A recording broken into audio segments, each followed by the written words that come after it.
Now, despite the lack of a formal database or rare disease registry in Kenya, several cases of these diseases have been reported. Currently, the lack of scientific and medical knowledge of these diseases results in misdiagnosis, delayed treatment, or lack of treatment altogether. Rare Diseases Kenya is a patient advocacy group that creates awareness for all rare disease patients in Kenya. This group was founded by parents of children with rare diseases to help find solutions and offer support to others in similar positions. There is no telling how many Kenyans with rare diseases are suffering in silence.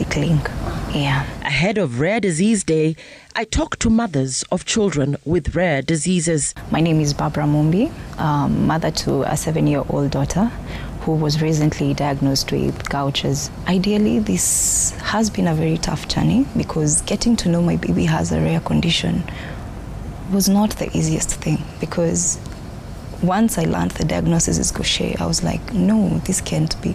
By the time we were learning a diagnosis, she had already gotten 2 fractures. The journey to the diagnosis was quite tough.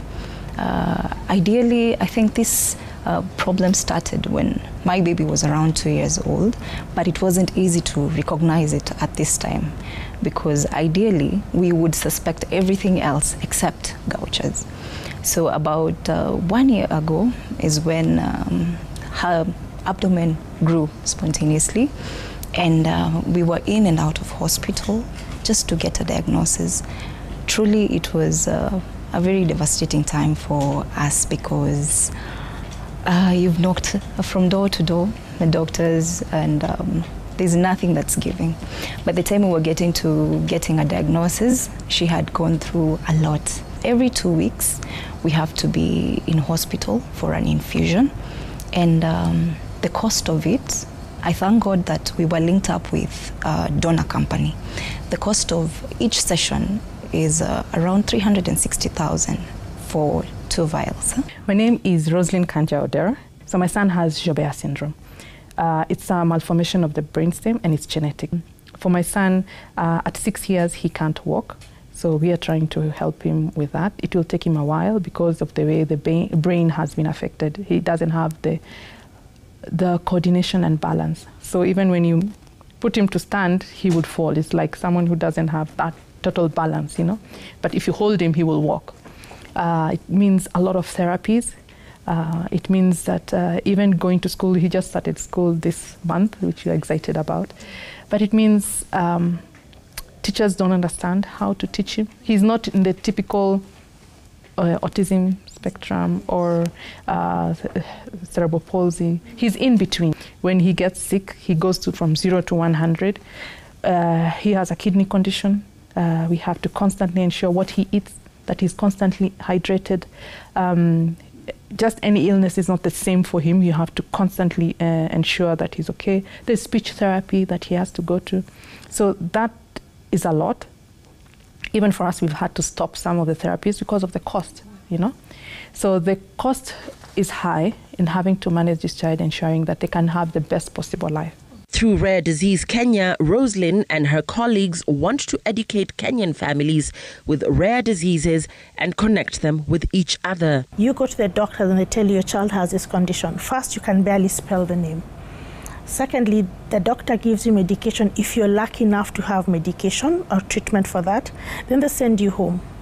You go home, what happens next? The first person you can get to in terms of having the same condition with is on a different continent. You can't meet for tea. You can't share your heart.